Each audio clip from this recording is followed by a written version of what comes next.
자, 다 찾으셨으면 우리 전도서 9장 1절과 2절을 함께 읽겠습니다. 1절과 2절입니다. 시작.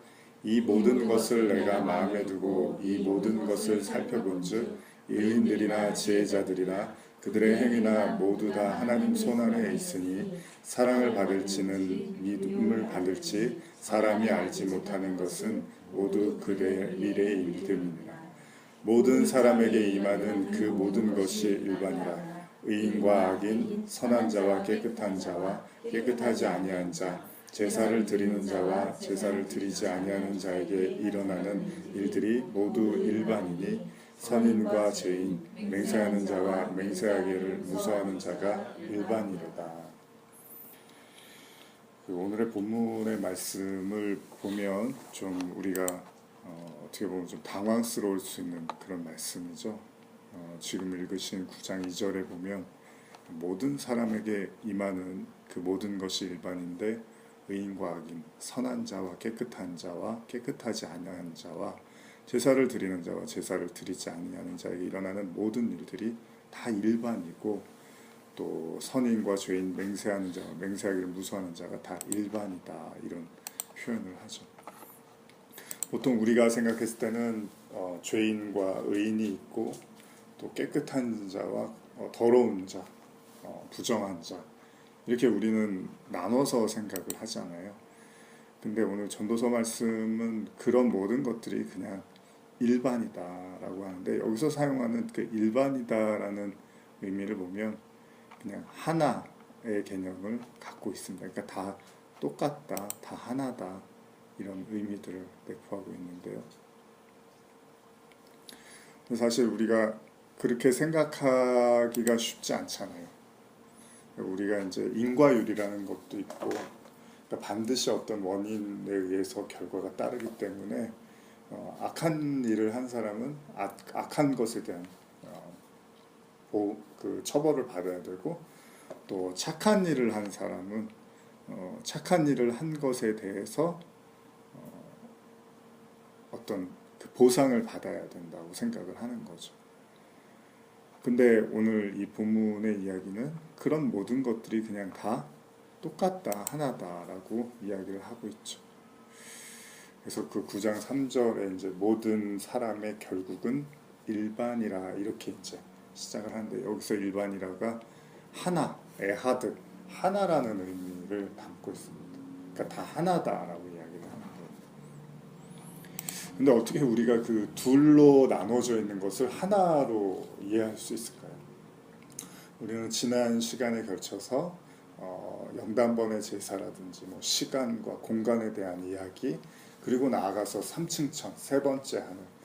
사실 그 세 번째 하늘에 무엇이 있었느냐라고 했을 때 사람이 가히 이르지 못하는 말을 했지만, 우리는 이제 그것을 하나님 사랑과 이웃 사랑이라는 성경의 가장 중요한 핵심으로 나누었습니다. 그 하나님 사랑은 바로 이웃 사랑을 담고 있고, 또 이웃 사랑은 하나님 사랑을 담고 있기 때문에 결국 성경에서는 이제 보이지 않는 하나님에 대한 사랑을 이제 이웃 사랑으로서 이야기하면서 로마서 말씀이었죠. 이웃 사랑을 하는 것 안에 모든 율법이 다 들어있으니까 이웃을 사랑하는 자가 결국은 성경을 다 이룬 자, 율법을 다 지킨 자가 되는 그런 의미를 갖고 있죠.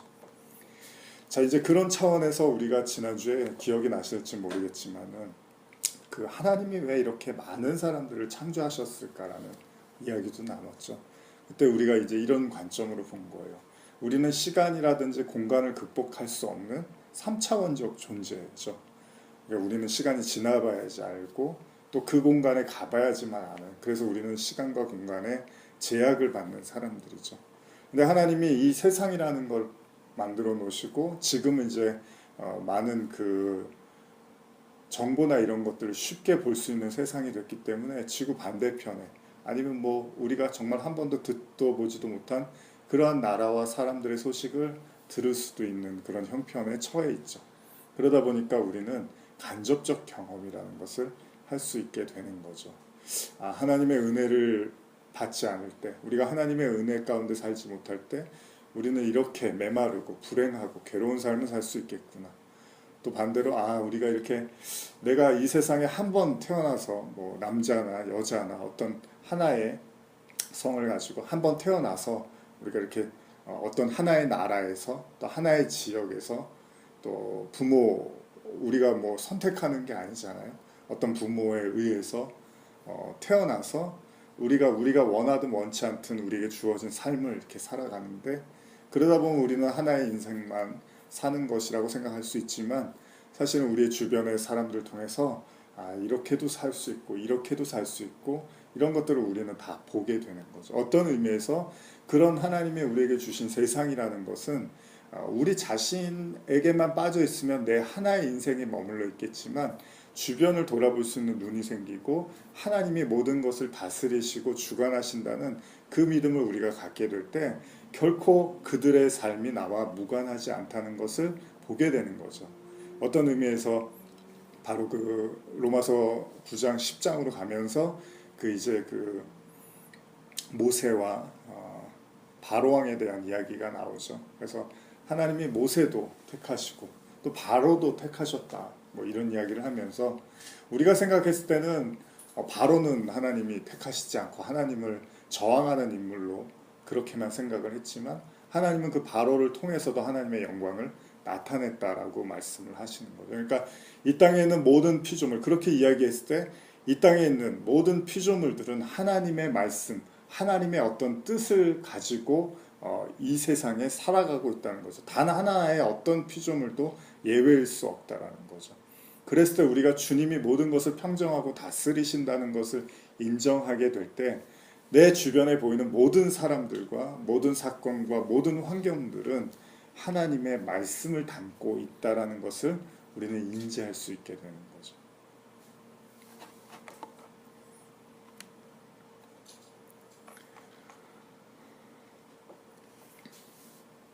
요한복음 14장 6절에서 10절 같이 찾아보실까요?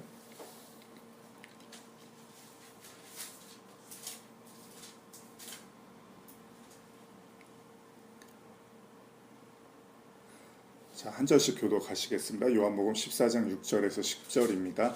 예수께서 이르시되 내가 곧 길이요 진리요 생명이니 나로 말미암지 않고는 아버지께로 올 자가 없느니라. 너희가 나를 알았더라면 내 아버지도 알았으리로다. 이제부터는 너희가 그를 알았고 또 보았느니라. 빌립이 이르되 주여 아버지를 우리에게 보여주옵소서 그리하면 족하겠나이다. 예수께서 이르시되 빌립아 내가 이렇게 오래 너희와 함께 있을 때 내가 나를 알지 못하느냐. 나를 본 자는 아버지를 보았고 어찌하여 아버지를 보이라 하느냐. 내가 아버지 안에 거하고 아버지는 내 안에 계신 것을 내가 믿지 아니하느냐. 내가 너희에게 이르는 말은 스스로 하는 것이 아니라 아버지께서 내 안에 계셔서 그의 일을 하시는 것이라. 빌립이 예수님께 요청을 하죠. 하나님을 좀 보여주십시오. 그러면 우리가 믿을 수 있고 족하겠나이다. 예수님이 말합니다. 내가 이렇게 너희하고 오래 같이 있었는데 너희가 나를 보았다면 아버지를 보았을 텐데 어찌 아버지를 보이라 하느냐. 예수님 말씀합니다. 내가 아버지 안에 거하고 아버지는 내 안에 거하신 줄을 네가 믿지 않느냐. 내가 너희에게 이르는 말은 스스로 하는 것이 아니라 아버지께서 내 안에 계셔서 그의 일을 하시는 것이라. 예수님이 빌립의 그 질문에 좀 어떻게 보면 우리가 좀 이렇게 상식적으로 이해하기 힘든 이야기를 하죠. 하나님을 보여주세요. 그랬더니 예수님이 너희가 나를 보았으면 하나님을 본 거야. 물론 우리가 성삼위일체해서 성령님, 예수님, 하나님 그렇죠. 예수님은 하나님이시니까. 근데 지금 예수님이 단지 이렇게 말씀하신 게 아니에요. 내 안에 하나님이 계시잖아. 그리고 그 하나님이 하시는 말을 내가 하고 있잖아. 그러면 그게 바로 하나님이 나타나신 거야 라고 예수님이 말씀을 하신단 말이에요. 그럼 하나님을 어떻게 하면 보여줄 수 있을까요? 뭐 어떤 우리가 정말 뭐 상상할 수 없는 어떤 그런 어떤 모습으로 나타나면 이게 하나님이다. 우리는 뭐 이런 걸 상상하고 싶어 할 수도 있겠지만 예수님은 오히려 아주 단순하게 이야기해요. 나를 보았으면. 그러니까 예수님이 뭐라고 하냐면 너희가 정말로 나를 본 게 맞냐라고 이야기를 하는 거죠. 왜냐하면 제자들이 예수님이 십자가 질 때 다 도망갔으니까 사실 제자들은 예수님 안에 있는 그 아버지를 보지 못했던 거예요. 근데 여기 시작할 때 14장 6절에 예수님이 뭐라고 하냐면 내가 길이고 진리고 생명이다 이렇게 얘기를 해요.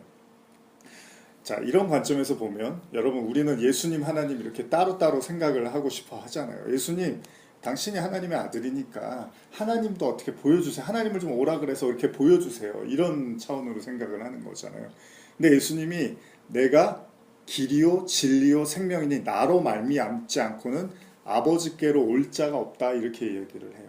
근데 우리가 지난주에 계속 나눴지만은 히브리서에 보면은 예수님이 그 휘장은 뭐라 그랬죠? 예수님의 육체라 그랬죠.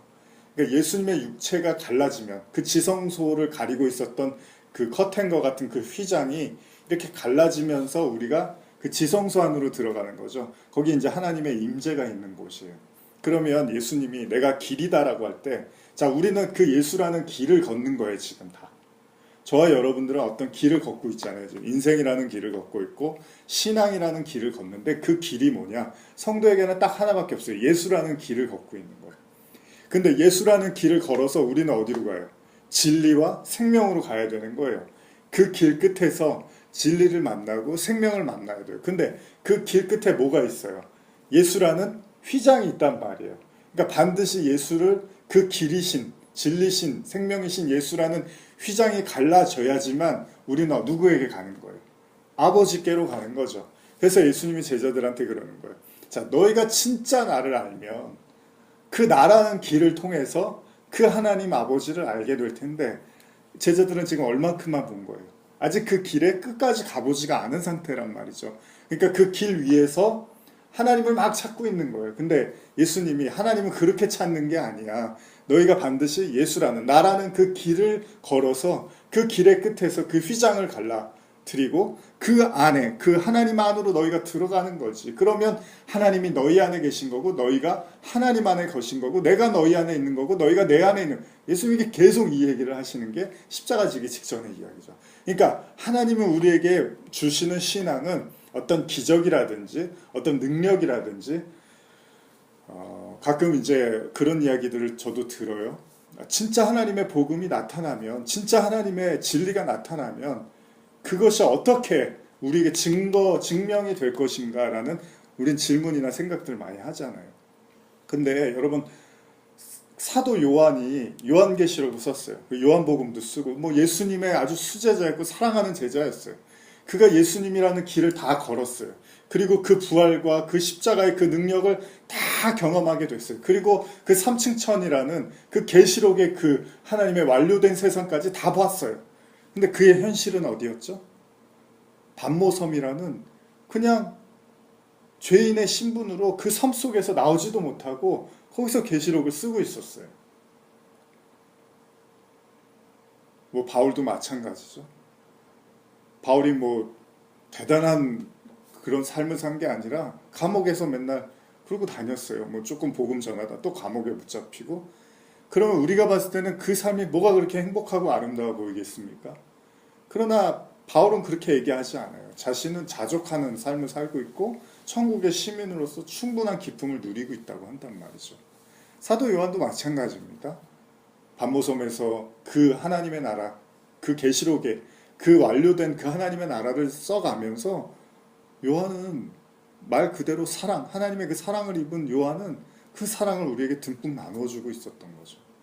근데 만약에 우리가 그런 모습을 보고서 아니 뭐 감옥에 갇혀갖고 뭐 크게 무슨 하나님의 복음이 나타나 감옥이 확 열리고 뭔가 대단한 일들이 나타나야지. 예수님이 그렇게 말했던 바리새인들한테 뭐라 그랬어요? 음란하다고 이야기를 하죠. 니들이 하나님을 그렇게 자꾸 보려고 하고 하나님을 그런 식으로 입증해달라고 하면 그게 바로 음란한 거고 음행이야라고 얘기해요. 그래서 악하고 음란한 세대는 뭘 구한다고요? 표적만 구한다는 거예요. 그러니까 지금 제자들도 뭐라 그래요? 예수라는 길을 통해서 그 하나님을 봐야 되는데 아직 그러지 못하다 보니까 하나님을 좀 보여주세요. 아들이라며요. 그럼 하나님이 어떻게 좀 나타나야죠. 이제 이렇게 이야기를 하는 거죠. 그래서 예수님이 여기서 내가 길이다라고 이야기를 하는 거죠. 저와 여러분들이 지금 걸어가는 이 길이에요. 아니 모든 성도는 하나님의 택하심과 예정 가운데 있는 그 성도들은 그 길밖에는 갈 길이 없어요. 그리고 반드시 우리는 그 길 끝에서 휘장이 갈라짐과 지성소에 들어가는 그리고 그 영원한 대제사장으로 이 땅에 오신 그리스도의 영단번의 제사가 여러분들의 제사가 되어서 여러분들이 그 영원한 하나님과 동행함을 누리게 되는 그 길밖에는 없다는 거죠. 근데 하나님이 예수님을 우리에게 어떻게 가르쳤어요? 하나님이 당신의 나타남을 예전에 구약에는 선지자를 통해서 하나님의 말을 전했어요. 그죠? 근데 신약으로 넘어와서는 예수라는 죄악을 입은 육신이라는 죄를 가진 그 육신의 몸으로 와갖고 하나님이 복음을 전하게 하셨단 말이죠. 그러다 보니까 우리는 육신적 예수와 그 영적 하나님을 이렇게 구분해서 생각을 하는 거예요. 아, 예수님, 그 하나님은 영이시니까 뭔가 특별한 모습으로 우리에게 보여주세요라고 했지만 사실 예수님이 하나님을 어떻게 현현했냐 하면 십자가에서 자기를 못 박으면서 하나님의 그 영광을 나타냈단 말이에요. 결국 그게 우리에게 사도행전에 성령으로 오시게 되는 거예요. 성령이 뭐예요? 하나님이잖아요. 근데 그 하나님이 어떻게 오세요? 여러분들 안으로 오신 거잖아요. 예수님은 이렇게 해서 우리에게 하나님을 계시를 완료했어요. 그래서 성령을 받으면 그때를 뭐라 그래요? 말세라고 하는 거죠. 성령이 오는 순간에 베드로가 일어나서 뭐라 그래요? 말세에 내가 내 영으로 모든 육체에게 부어주리니 너희 자녀들은 예언할 것이요 너희 젊은이들은 환상을 보고 너희 늙은이들은 꿈을 꾸리라. 이렇게 복음을 증거한단 말이죠. 그러니까 하나님의 성령이 임할 때 그걸 말세라고 하는 거예요. 그리고 우리가 히브리서 지난주에 말씀을 읽었지만은 예수님이 죄 없게 하시려고 영단번의 제사를 위해서 히브리서에 보면 뭐라 그래요? 세상 끝에 오셨느니라 이렇게 이야기를 해요. 그 세상 끝이 뭐예요? 그 성령이 여러분들 안에 임하시면 그게 말세. 성령이 이 땅에 오시면 그게 말세가 돼요. 왜? 이제 우리가 그 성령을 통해서 죄에 대해서, 의에 대해서, 심판에 대해서 배우게 되고 종국에는 바로 그 영단번의 제사가 나를 위한, 나를 자유케 하는 제사였구나라는 것까지 우리가 깨닫게 되고 우리가 믿음으로 그것을 구원을 얻게 되니까 그게 바로 세상 끝을 사는 자들이에요. 아니 그 자들에게는 더 이상 이제 이 세상이 그들을 건드릴 수 없는 주님의 구원받은 백성이 되는 거죠. 그러니까 자꾸 말세도 우리는 시간적 개념으로만 생각을 하는데 에덴 동산 이후에 노아의 방주 사건에 그들에게 그게 말세였어요. 끝이었어요. 세상의 끝. 비가 내리고 심판이 임했잖아요. 소돔과 고모라? 거기서 심판이라면 그들에겐 그게 끝인 거예요. 그들이 뭐 다시 태어나는 게 아니잖아요. 그럼 오늘날 우리도 마찬가지죠. 우리에게 하나님의 성령이 임하고 말씀을 가리키고 이게 바로 세상이고 이게 바로 구원이구나라는 걸 깨닫게 되면 우리에게 있어서는 그게 바로 세상의 끝을 보게 하시는 거죠.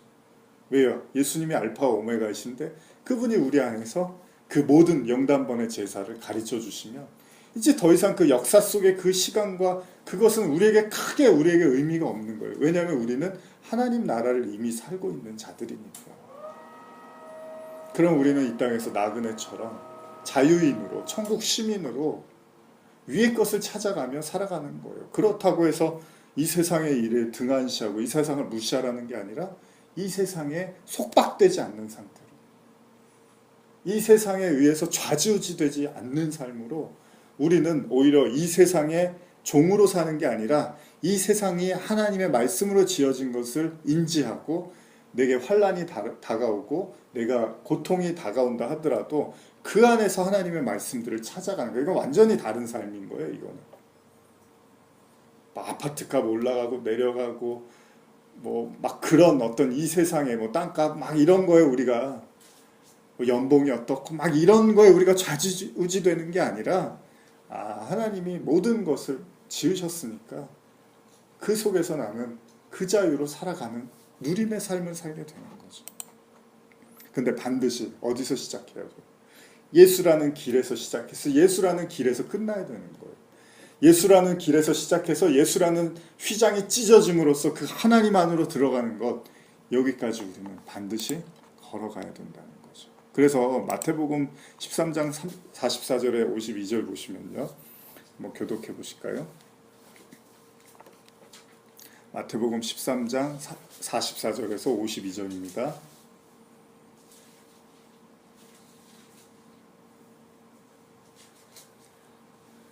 자, 교독하시겠습니다. 천국은 마치 밭에 감추인 보화 같으니 사람이 이를 발견한 후 숨겨두고 기뻐하며 돌아가서 자기의 소유를 다 팔아 그 밭을 사느니라. 또 천국은 마치 좋은 진주를 구하는 장사와 같으니 극히 값진 진주 하나를 발견하며 가서 자기의 소유를 다 팔아 그 진주를 사느니라. 또 천국은 마치 바다에 치고 각종 물고기를 모으는 그물 같으니 그물에 가득함에 물가로 끌어내고 앉아서 좋은 것을 그릇에 담고 못된 것은 내어 버리느니라. 세상 끝에도 이러하리라. 천사들이 와서 의인 중에서 악인을 갈라내어 풀무불에 던져 넣으리니 거기서 울며 이를 갈리라. 이 모든 것을 깨달았느냐 하시니 대답하되 그러하오이다. 예수께서 이르시되 그러므로 천국의 제자된 서기관마다 마치 새 것과 옛 것을 그 곳간에서 나오는 집주인과 같으니라. 자, 오늘 이야기하고 싶은 내용을 좀 더 이제 구체화 시킨 건데요. 이 본문을 통해서. 자, 천국이 어디 있느냐라고 했더니 밭에 감추인 보화 같대요. 근데 마태복음 13장 38절에 뭐라고 써 있냐면요. 같이 읽어볼까요? 시작. 시작. 밭은 세상이요 좋은 씨는 천국의 아들들이요 가라지는 악한 자의 아들이요. 밭이 뭐래요? 세상이래요. 자, 그러면 천국은 마치 밭에 감추인 보화와 같은. 그러면 이 세상에 감춰 있는 보화가 있대요. 근데 우리가 그렇잖아요, 사람들이. 하나님 나라는 우리가 이제 계속 수업 시작했죠. 죽어서 가는 거기잖아요. 여기하고는 무관한 곳이잖아요. 하나님 나라는 죽어서 있죠 라고 하지만 예수님은 당신이 내려오시고 나서 뭐라고 하냐면 회개하라 천국에 가까웠다 그랬어요. 당신이 하나님 나라의 본질이시잖아요. 하나님 나라 그 자체 예수님이. 그러니까 회개해라 천국이 가까웠다라고 이야기를 합니다. 천국이 침노했단 말이에요. 이 세상으로 뚫고 들어왔단 말이에요. 그래서 마태복음 13장 44절에 보면 천국은 마치 밭에 감추인 보화라는 거죠. 그 얘기는 뭐예요? 천국이 어디 있다? 세상 속에 감춰 있다라고 이야기를 하는 거잖아요. 물론 우리가 예수님 당시로 하면 예수님의 하나님 나라였으니까 하나님 나라를 증거하시고 하나님 나라에 들여보낼 수 있는 또 하나님 나라 그 자체이기도 하고 하나님이 함께 하시면 하나님 나라니까. 그러면 그 보화를 발견해서 하나님 나라로 가는 거잖아요. 그러면 지금도 마찬가지죠. 예수님은 이미 승천하셨고 이미 육신으로 이 땅에 계시진 않지만 그가 보내신 하나님이 보내신 그 성령이 이 땅에 존재함으로써 하나님 나라를 계속해서 가르치고 있고 증거하고 있단 말이에요. 그러니까 천국은 어디에 있는 거예요? 밭에 감추인 보화와 같다라는 거예요. 물론 죽어서 가는 그 나라가 있겠죠. 그러나 지금 하나님이 그것만 말하려고 하는 게 아니란 말이죠. 이 땅을 사는 이들에게 반드시 하나님 나라가 이 땅에 가르쳐지고 증거되어지고 있음을 먼저 가리키는 거죠. 그러니까 예수님이 빌립이 하나님 좀 보여주세요 했을 때 어떻게 해요? 내가 나를 봤으면 하나님을 본 거잖아 얘기를 하잖아요. 그게 뭐예요? 내 안에 하나님 계시다는 얘기를 하는 거잖아요. 근데 그걸 어떻게 봐요? 사람이 못 보죠. 그럼 어떻게 봐요? 말씀을 들어서 그 말씀을 통해서 증거되어지는 그 하나님을 보라는 거잖아요. 이게 예수님은 더 중요했다는 거죠. 그리고 만약에 하나님이 어떤 형상으로 나타났다 쳐요. 근데 나타나시지도 않죠. 왜냐하면 십계명에 뭐라 그래요? 하나님을 어떤 형상에게도 비교하지 말라고 했으니까 우리가 어떤 말씀이나 뭐 다니엘서나 에스겔서나 이런 걸 통해서 어떤 그 하나님의 어떤 영적인 현현을 이야기할 때 단지 그게 어떤 그냥 우리가 생각하는 그런 단어적이고 그런 어떤 그 물체적인 그런 하나님으로만 우리가 국한하는 것이 아니라 사실 우리가 어떻게 감지할 수 없고 어떻게 볼 수 없는, 그래서 요한일서에서는 하나님을 본 자가 없다고까지 말을 하는 거죠. 그러니까 그거는 그냥 우리가 어떤 뭐 그런 식으로 그려내고 이럴 수 있는 문제들이 아니란 말이에요. 어떤 의미들도 담고 있고 어떤 뜻들과 상징도 담겨 있기 때문에 우리가 어떻게 하나님을 이렇게 묘사하고 이루기가 사실은 어려운 거란 말이죠. 물론 그래도 성경을 통해서 우리가 이런 하나님의 성품과 속성들을 우리가 추측할 수는 있겠죠. 그러나 중요한 본질은 그런 의미에서 하나님이 오시려고 했다면 예수님을 보낼 필요가 없이 그냥 직접 어떤 마치 UFO가 막 하늘에 확 뜨듯이 하나님이 어떤 형태로 그냥 싹 나타나 버리면 되는데 그게 목적이 아니고 그게 그렇게 한들 무슨 의미가 있겠느냐라는 하나님의 뜻에서 예수님이라는 분이 오셔서 어떻게 하죠? 바로 하나님이 내 안에 계시듯 이제 언젠가는 하나님이 너희 안에도 계실 거야. 이게 복음의 진수고 이게 구원이란다. 이게 진리고 이게 생명이란다라는 걸 예수님은 가르치고 싶었던 거죠. 그래서 당신이 십자가에 못 박히고 그 생수를 이제 나눠주시는 거죠.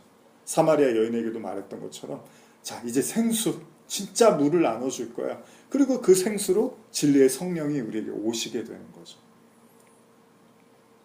내 안에 하나님, 너희 안에 하나님. 하나님은 내 안에, 너희 안에, 우리 안에 계시는 그 하나님. 그게 바로 하나님의 성전이고 하나님의 나라가 된 자들, 하나님의 천국 시민들이야 라고 이렇게 가르치신단 말이죠. 그러니까 이 세상에서 예수님이 가르치고 싶었던 건 뭐예요? 너희들이 피상적으로 어떤 그 표적이라든지 기사, 이적으로 생각하는 그런 하나님 나라라든지 그런 하나님, 그런 진리, 그런 거 생각하지 말고 하나님은 철저하게 너희의 안에, 저와 여러분들 안에서 일하시고 새 일을 행하심으로 말미암아 성전을 삼으시고 하나님 나라를 만들어가는 그 길, 그 진리, 그 생명을 우리가 갖기를 원하시는 거죠. 그러다 보니까 천국은 마치 밭에 감춘 보화라는 이런 표현이 나옵니다. 하나님 나라는 이 세상 속에 존재하고 있다는 거예요. 근데 우리가 그걸 찾지 못하면 우리는 우리의 전부를 걸 수 없지만 이게 바로 하나님 나라구나라고 우리가 찾으면 우리는 모든 것을 팔아서라도 그것을 갖게 된다는 거죠.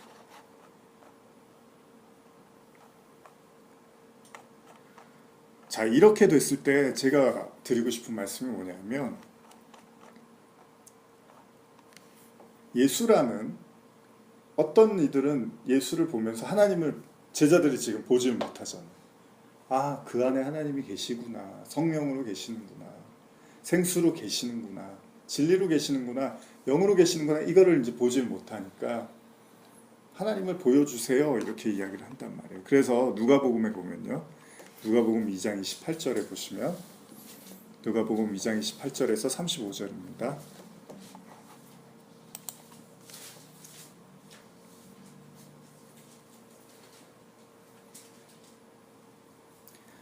자, 제가 한 절씩 교독하시겠습니다. 시몬이 아기를 안고 하나님을 찬송하여 이르되 주제여 이제는 말씀하신 대로 종을 편안히 놓아주시는도다. 내 눈이 주의 구원을 보았사오니 이는 만민 앞에 예비하신 것이요 이방을 비추는 빛이요 주의 백성 이스라엘의 영광이니이다 하니 그의 부모가 그에 대한 날들을 놀랍게 여기더라. 시몬이 그들에게 축복하고 그의 어머니 마리아에게 말하여 이르되 보라 이는 이스라엘 중 많은 사람을 패하거나 흥하게 하여 비방을 받는 표적이 되기 위하여 세움을 받았고 또 칼이 내 마음을 찌르듯 하리니 이는 여러 사람의 마음의 생각을 드러내려 함이라 하더라. 자, 여기 보면은 그 시몬이 이런 이야기를 합니다. 이제는 말씀하신 대로 주의 종을 평안히 놓아주신도다. 왜냐하면 이 사람이 그 주의 구원, 그 사실 이제 육신으로 올 그 메시아를 이제 고대했던 거예요. 어떤 사람이 그랬는데 이제 드디어 아기 예수가 탄생을 하는 걸 보고 바로 이게 바로 하나님의 그 구원이었구나라는 걸 이제 알면서 이제 찬양을 하는 그런 내용입니다. 그때 뭐라 하냐면 34절인데요. 시몬이 그들에게 축복하고 그의 어머니 마리아에게 말하 이르되 보라 이는 이스라엘 중 많은 사람을 패하거나 흥하게 하여 비방을 받는 표적이 되기 위하여 세움을 받았고 이렇게 이야기를 합니다. 이게 무슨 말이냐면 예수의 탄생이 이제 구원을 위해서 예수님이 이 땅에 오신 거잖아요. 그런데 이 탄생이 어떤 자들에게는 패하게 한다는 거예요. 그러니까 망하게 한다는 거죠. 근데 어떤 자에게는 흥하게 하는 거죠. 근데 예수가 누구를 망하게 할 수 있습니까? 예수는 구원을 위해서 오신 거잖아요.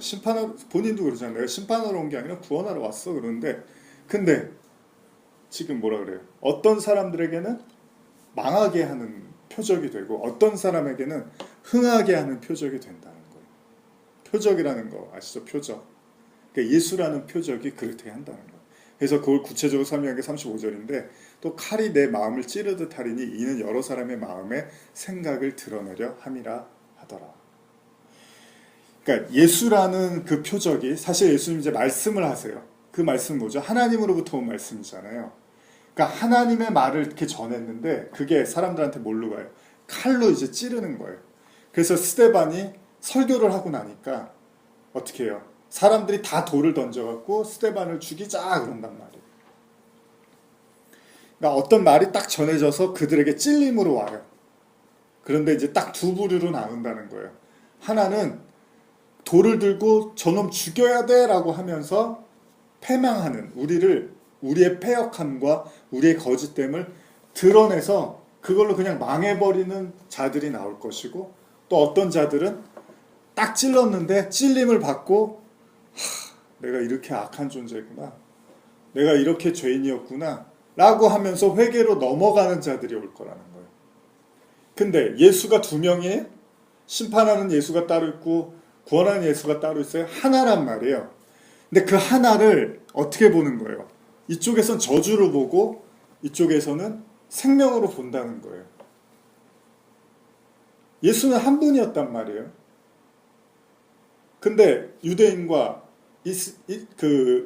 바리새인들은 예수를 뭘로 봤어요? 저주로 봤어요. 저주. 저거는 저주받은 놈이야. 저거는 아주 이 세상에서 빨리 없어져야 될 존재라고 봤고 이쪽에서는 저분이 바로 메시아고 저분이 바로 생명이다라고 이렇게 봤단 말이에요. 물론 이들도 생명으로 고백한 이들도 처음부터 그러진 않았어요. 그들도 같이 십자가에 합세했고 그들도 부정하고 부인하고 도망쳤어요. 자, 그러면 길이라는 게 그래요. 아직 끝까지 가보지 않은 길. 그러나 어느 정도에서는 모든 인간은 그 예수를 부정하고 저주할 수밖에 없잖아요. 근데 여기서 끝나는 게 아니라 그 나머지 길, 예수의 부활과 그 은혜와 용서에 참여한 자들의 길은 진리와 생명으로 완료를 시킬 수 있어요. 왜냐? 그 죽음이 나의 죽음이 됐으니까, 예수의 죽음이. 근데 저주하고 핍박하고 예수를 욕했는데 그들의 길이 그 중간에서 끊어져 버리면, 그들이 그 길을 끝까지 가지 않으면 그 길은 그들에게 사망의 길이 되는 거예요. 그래서 예수님이 어떤 이들에게는 길과 진리와 생명이지만 어떤 이들에게는 사망과 비진리와 그리고 죽음이 될 수 있다는 거죠.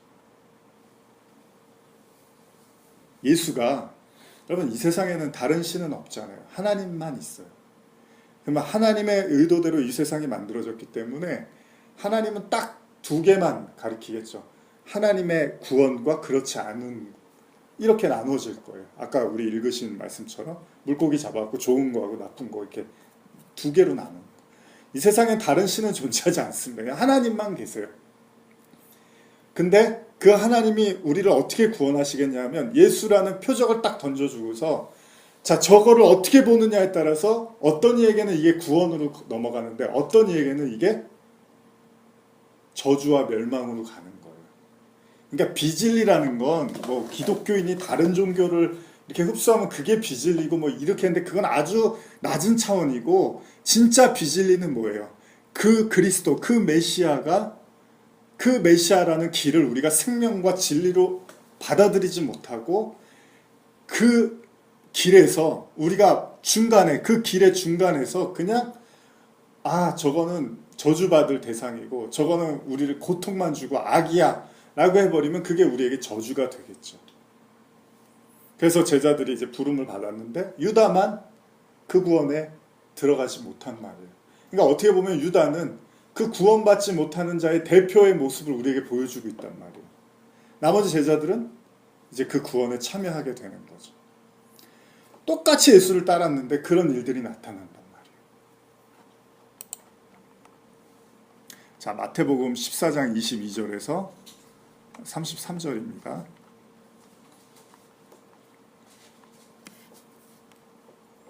좀 긴데요. 교독하시겠습니다. 마태복음 14장 22절에서 33절입니다.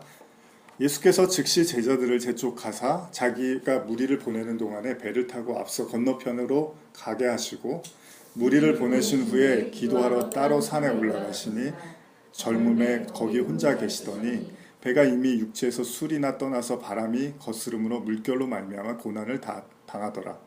밤 사경에 예수께서 바다 위로 걸어서 제자들에게 오시니 제자들이 그가 바다 위로 걸어오심을 보고 놀라 유령이라 하여 무서워하며 소리 지르거늘 예수께서 즉시 이르시되 안심하라 나니 두려워하지 말라. 베드로가 대답하여 이르되 주여 만일 주님이시거든 나를 명하사 물 위로 오라 하소서 하니 오라 하시니 베드로가 배에서 내려 물 위로 걸어서 예수께로 가되 바람을 보고 무서워 빠져가는지라 소리질러 이르되 주여 나를 구원하소서 하니 예수께서 즉시 손을 내밀어 그를 붙잡으시며 이르시되 믿음이 작은 자여 왜 의심하느냐 하시고 배에 함께 오름에 바람이 그치는지라. 배에 있는 사람들이 예수께 절하며 이르되 진실로 하나님의 아들이로소이다 하더라. 여기 지금 보면요, 이게 지금 오병이어 사건 끝나고 나서 일어나는 일이잖아요. 오병이어는 뭐예요? 그 예수님이 바로 당신이 생명의 떡이라는 걸 가르쳐 줬는데 사람들이 그 떡만 먹고서 이제 배가 불렀단 말이에요. 그 사건 이후에 이제 일어나는 일인데, 자, 예수님이 이제 기도를 하러 저기 먼 곳에 산에 계시는데 제자들이 이제 배를 타고서 어디를 이렇게 가는 거예요. 근데 바람이 막 불어오고 고난을 당하기 시작하니까 제자들이 갑자기 이제 두려움이 생겼겠죠. 아, 뭐 하나님을 원망했을 거야. 왜 우리에게 이런 일이 일어날까? 왜 우리에게 이렇게 힘든 일이 일어날까? 이러고 있는데 갑자기 예수님이 바다를 거슬러서 이렇게 오는 거예요. 바다 위로 걸어서 오는 거죠. 근데 제자들이 그때 뭐라 그러냐면 귀신이다 그래요. 유령이다 그래요.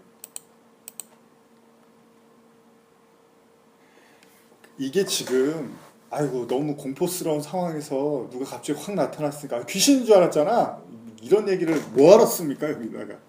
여러분 깜짝깜짝 놀란 얘기를 여기다 뭐하러 씁니까? 야, 너 거기 누가 있는 줄 알았어. 뭐 가끔 우리 놀랄 때 있잖아요. 아, 소리 좀 내고 와. 뭐 이런 거 있잖아요. 그런 얘기를 여기도 뭐하러 쓰겠어요. 깜짝 놀랄 일이 뭐 한둘이에요. 그게 아니라 지금 똑같은 예수를 제자들이 뭘로 보고 있는 거예요? 유령으로 보고 있는 거죠. 여러분, 예수는 하나예요. 오늘 설교를 잘 들어보세요. 잘 생각해 보세요. 제가 지금 둘러 이야기하고 있는데 이제 끝낼 때쯤에 이제 결론을 내겠지만 잘 생각해 보세요. 예수는 한 분이죠.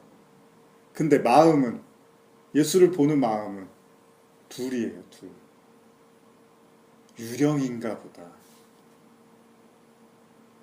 때로는 이 마지막에 뭐라 그래요? 아, 하나님 아들이시네요. 또 이런다고요. 예수는 한 분인데 예수를 보는 인간의 시각은 어쩔 때는 유령으로 보이고 어쩔 때는 하나님 아들로 보여요. 그거는 누가 가지고 있는 거죠? 그 시각은 내가 가지고 있는 거예요. 유령일 때는 뭐예요? 악으로 인지되는 거죠. 공포심에서 예수가 나타나니까 유령으로 인식하는 거예요. 여러분 그럴 때 있잖아요. 그죠? 괜히 밤에 이렇게 혼자서 화장실 가려고 불 켜는데 깜짝깜짝 놀랄 때 있잖아요. 가족인데 식구였는데 난 귀신인 줄 알았어. 뭐 이럴 때 있잖아요. 왜? 우리의 마음이 공포와 두려움으로 되면 가족도 귀신으로 이렇게 여겨질 때가 있잖아요. 근데 또 내가 막 즐거워요. 가족들하고 막 밥 먹고 얘기하면 아, 우리 식구 이거 참 천국이 따로 없어 그냥 이런 마음 있죠. 근데 그 사람, 그 가족들은 딱 하나예요. 하나. 그 실체는 하나인데 우리가 인식을 자꾸 둘로 해요. 나쁜 놈, 좋은 놈 이렇게 인식을 한단 말이에요. 좋은 사람, 나쁜 사람.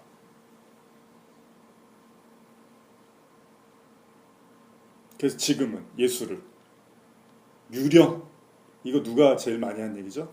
바리새인들이 예수님만 만나면 하는 얘기예요. 저거 귀신 들렸다고. 바알세불의 힘에 의해서 쫓아내는 거라고, 귀신을. 귀신의 왕이다 이렇게 얘기해요. 근데 그게 바리새인들의 문제만은 아니었단 말이에요. 제자들도 어쩔 때는 예수가 유령으로 보이고 어쩔 땐 예수가 메시아로 보인단 말이에요. 여러분 베드로가 예수님을 3번 저주하기 전에 베드로에게 있었던 사건은 너는 나를 누구라고 하느냐라고 했을 때 베드로가 주는 그리스도시오 살아계신 하나님의 아들입니다. 이렇게 얘기를 했어요. 근데 바로 3번 저주를 해버려요. 이게 어떻게 가능합니까? 불가능해요. 근데 가능하단 말이에요, 인간은. 왜냐하면 우리의 마음이 하나로 그걸 보지 못하니까.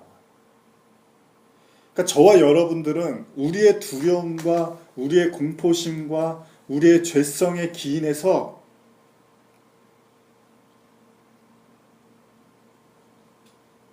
타자를 인식한다는 거. 근데 문제는 그러다 보니까 그걸 하나로 못 보는 거.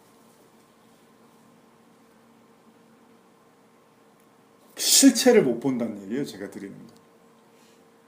그래서 빌립이 예수님한테 하나님 좀 보여주세요 그런단 말이에요. 근데 예수님이 야, 내가 하나님, 내 안에 하나님 계시면 그게 하나님이지라고 하는데 빌립이 원하는 건 뭐예요? 둘로 보여달라는 거예요. 하나님도 보여주고 당신도 보여주고.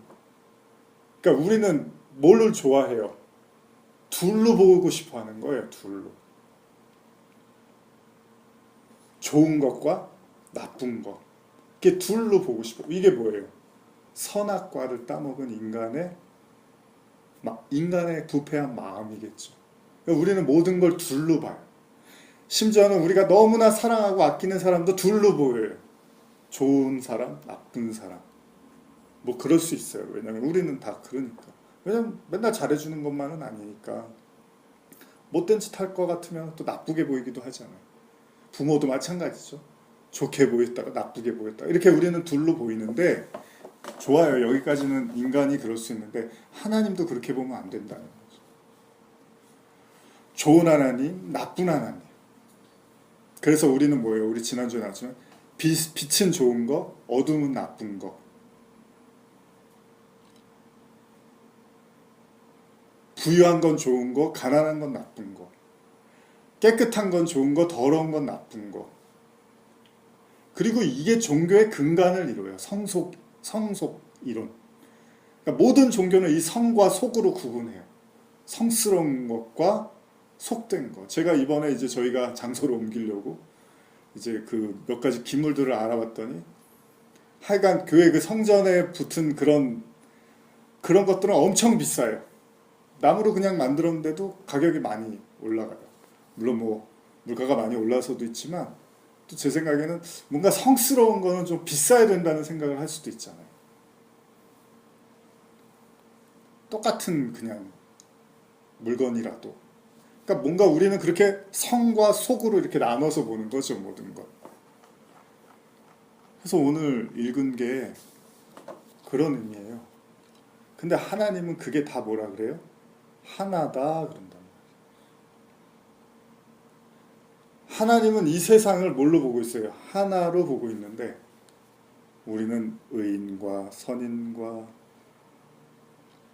죄인과 선인과 맹세하는 자와 맹세하기를 무서워하는 자와 제사를 드리는 자와 드리지 않는 자와 깨끗한 자와 깨끗이 아니한 자와 의인과 악인, 우리는 다 그걸 나누고 있는데 하나님은 뭐라 그래요? 에하드, 그게 하나다. 너희는 하나야. 이 하나를 우리가 하나로 인식을 하지 못하면 우리도 하나님을 뭘로 보는 거예요? 둘로 보게 된다는 거예요. 여러분, 선악과를 모든 인간이 따먹었죠? 자, 생명나무는 어떻게 먹는 거예요?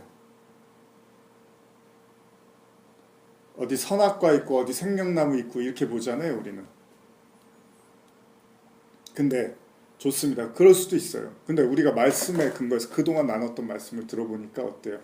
선악과를 먹고 바로 이렇게 우리가 선과 악으로 우리의 하나님처럼 된 우리의 사고방식으로 모든 걸 선악으로 구분하면 그게 뭐예요? 그게 악이란 말이에요. 그게 죄라는 거죠. 그러면 이걸 깨닫고 내가 그리스도와 함께 십자가가 뭐예요?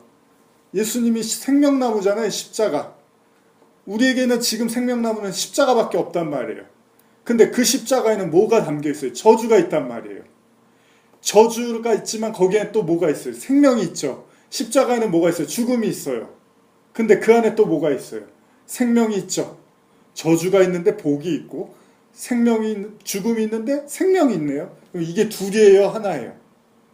십자가가 두 개예요, 하나예요?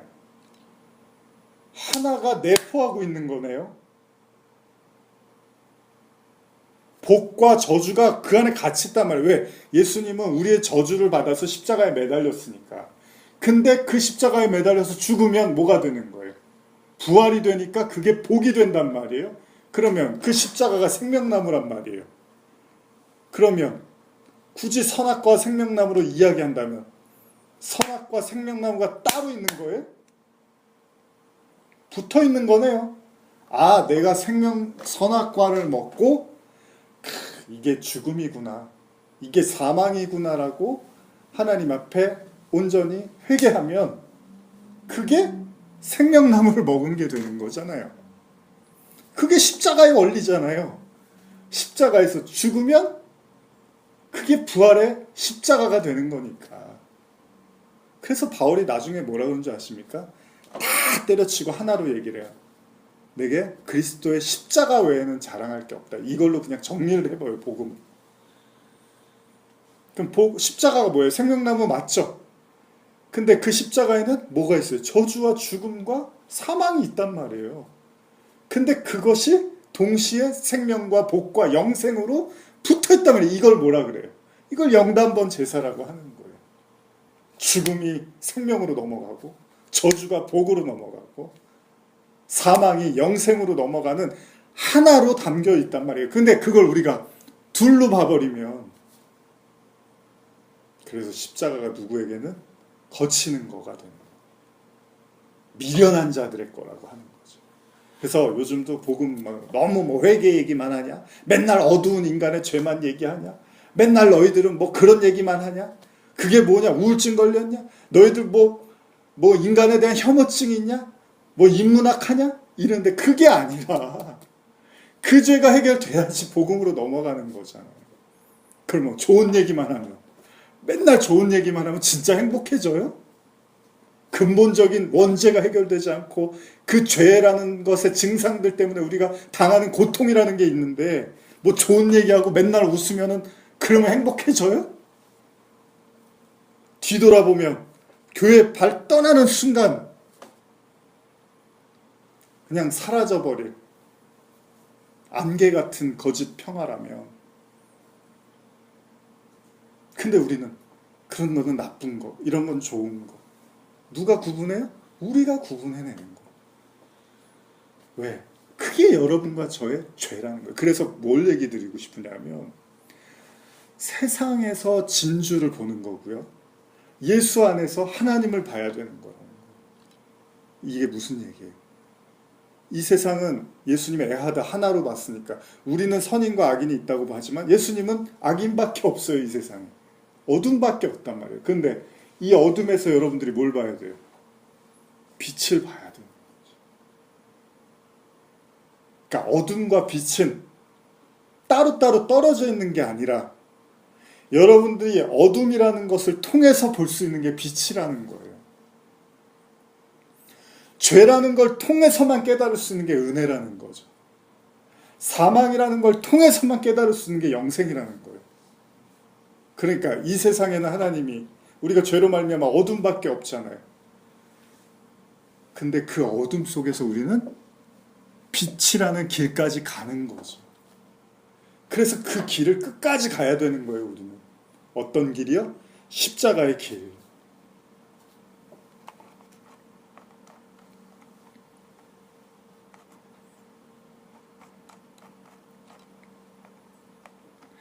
자, 이사야 45장 5절에서 7절입니다.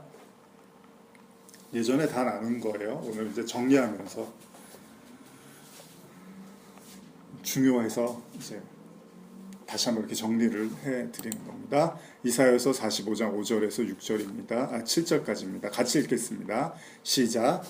나는 여호와라, 나 외에 다른 이가 없나니 나밖에 신이 없느니라. 너는 나를 알지 못하였을 때에도 나는 내 띠를 동일 것이요 해 뜨는 곳에서든지 지는 곳에서든지 나밖에 다른 이가 없는 줄을 알게 하리라. 나는 여호와라, 다른 이가 없느니라. 나는 빛도 짓고 어둠도 창조하며 평안도 짓고 환란도 창조하나니 나는 여호와라 이 모든 일들을 행하는 자니라 하였노라. 여러분, 어둠이 어디서 나옵니까? 하나님한테 나온대요. 빛은 어디서 나와요? 하나님한테 나와요. 평안은 어디서 나와요? 하나님한테 나와요. 환란은 어디서 나와요? 하나님한테 나온대요.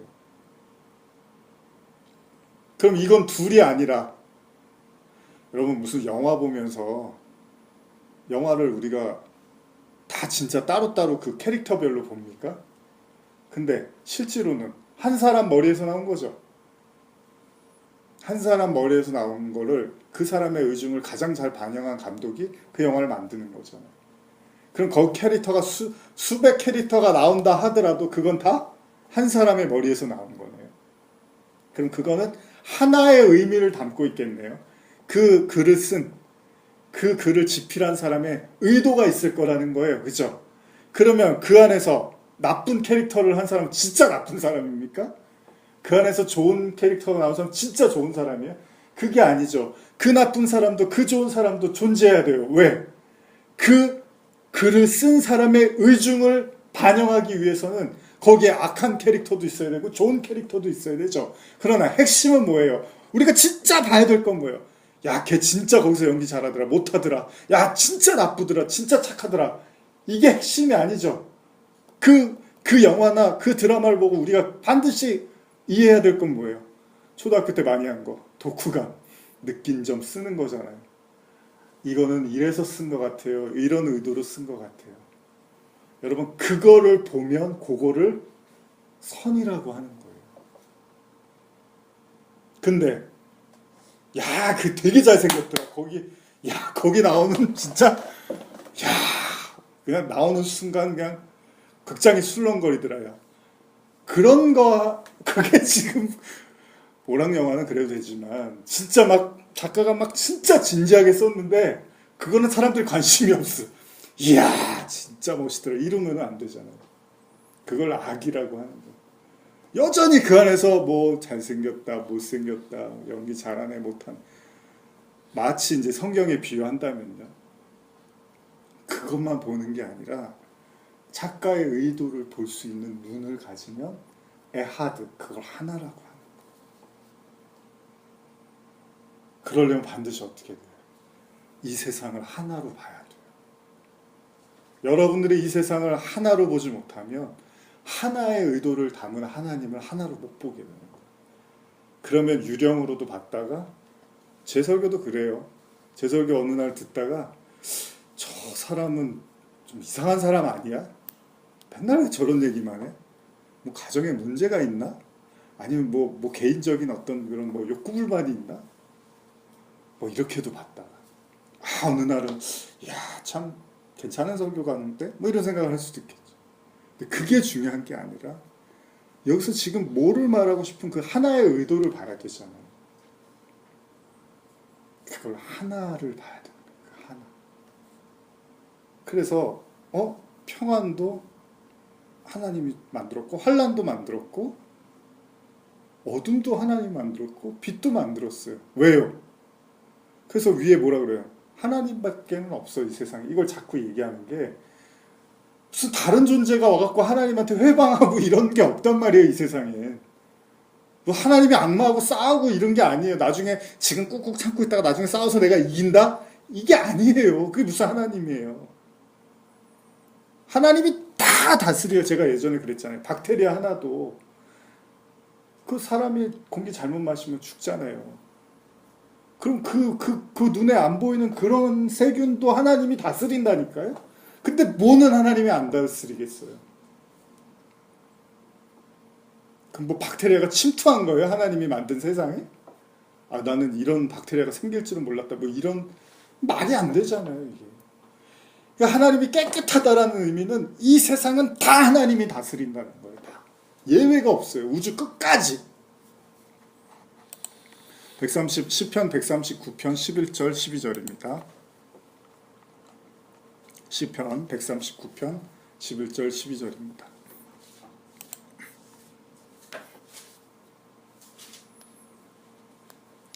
시작. 내가 혹시 말하기를 흑암이 반드시 나를 덮고 나를 두름 비춘 밤이 되리라 할지라도 주에게는 흑암이 숨기지 못하며 밤이 낮과 같이 비추이나니 주에게는 흑암과 빛이 같음입니다. 사실 여러분들이 여러 번 들었던 말씀이에요. 처음 듣는 말씀은 아닌데 왜 제가 이 하나를 이야기할까요?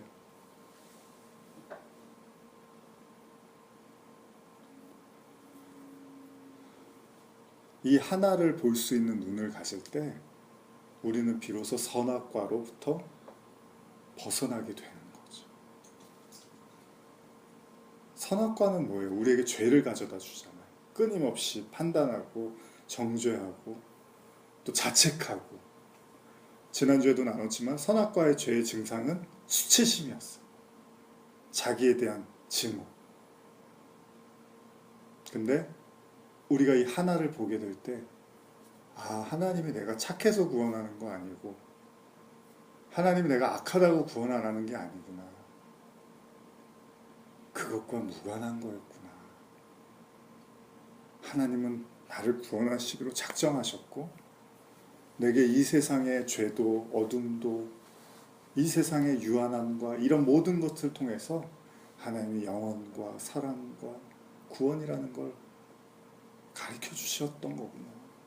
그럼 나에게 일어났던 과거 그리고 나를 아프게 했던 많은 일들, 사람들 그거는 그런 의미로만 볼 게 아니라 바로 다 하나님의 구원이라는 그 하나를 가리키기 위한 하나님의 계획과 섭리였구나라고 그걸 우리가 알게 되면 더 이상 우리는 이 세상으로부터 제어당하고 억압당하고 종처럼 살지 않아도 됩니다. 모든 것이 하나님의 은혜를 담고 있었구나. 모든 것이 하나님의 생명을 가리키는 것이었구나. 자유를 가리키시는 것이었구나라고 우리가 그것을 믿음의 마음 그 하나로 갖게 되면 여러분들에게 더 이상 죄는 더 이상 여러분들을 죄인으로 몰고 가고 두려움으로 몰고 가고 공포로 몰고 가는 이런 것들로부터 우리는 서서히 벗어나는 거죠. 내가 말실수했나 보다. 내가 왜 그랬지? 그때 그러지 말걸. 막 그런 후회들 많잖아요. 좋아요. 후회는 할 수 있지만 그러나 그럴 수밖에 없었던 나의 연약함이 있었구나. 그러나 하나님이 그걸 갖고 나무라는 게 아니라 오히려 그런 나의 연약함을 보게 하시고 이렇게 내가 참 은혜를 알지 못하면 남을 이렇게 학대하고 괴롭히고 스테반을 죽이려고 했던 그 사울처럼 우리는 이렇게 다른 사람을 죽일 수밖에 없는 악을 갖고 있구나. 그러나 그 모든 것들을 하나님이 하나로 이해시킴으로써 이것이 다 그 구원의 여정이라는 그 길목에서 이루어졌던 일들이구나라고 우리가 이렇게 이해하고 깨달아가고 정리해가면 이제 여러분과 저는 그 죄로부터 그 선악과라는 그 원죄로부터 서서히 벗어나 온전한 하나, 에하드 하나만을 우리에게 가르치고 싶었던 그 하나님의 영생과 은혜와 구원으로 우리는 누림의 삶을 살 수 있게 되는 거죠.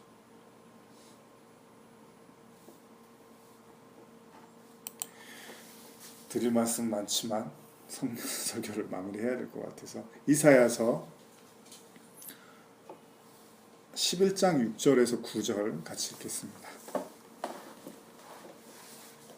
한 절씩 교독하시겠습니다. 이사야서 11장 6절에서 9절입니다. 그때에 이리가 어린 양과 함께 살며 표범이 어린 염소와 함께 누우며 송아지와 어린 사자와 살찐 짐승이 함께 있어 어린아이에게 끌리며 암소와 곰이 함께 먹으며 그것들의 새끼가 함께 엎드리며 사자가 소처럼 풀을 먹을 것이며 젖먹는 아이가 독사의 구멍에서 장난하며 젖된 어린아이가 독사의 굴에 손을 넣을 것이라. 내 거룩한 성 모든 곳에서 해됨도 없고 상함도 없을 것이니 이는 물이 바다를 덮음같이 여호와를 아는 지식이 세상에 충만할 것입니다. 여러분, 충만은 이렇게 이해하는 거예요. 여러분들에게 바로 이 말씀이, 이 지혜, 이 지식이 여러분들에게 마음으로, 믿음으로 가져질 때 여기에 더 이상 나를 해할 게 없구나. 여러분들 잘 아시는 로마서 8장, 사망이나 생명이나 높음이나 깊음이나 다른 어떤 피조물도 우리를 그리스도의 하나님 안에 있는 그 사랑에서 끊을 수 없다고 한 거 있잖아요. 다 같은 얘기예요. 해될 게 없는 거예요. 그 하나님의 하나를 보게 됐을 때 여기서 하나님이 나에게 해로우라고 준 게 없는 거예요. 근데 이게 우리가 받아들이기가 쉽지가 않죠. 또 이렇게 설교를 하면 그럼 좋은 일만 일어나야지. 아니에요. 그건 아니에요. 안 좋은 일이 일어나도 거기서 우리는 하나님은 가르치고 가르치는 거예요. 우리에게. 여러분들이 원하든 원치 않든 우리는 어떤 일들을 매일마다 겪지만 하나님은 그걸로 세상으로 가르치지만 그게 여러분들을 파멸로 몰고 가는 가르침은 존재하지 않는다는 거예요. 하나님의 백성에 한해서. 마가복음 16장 17절 18절 읽고 마무리하겠습니다. 마가복음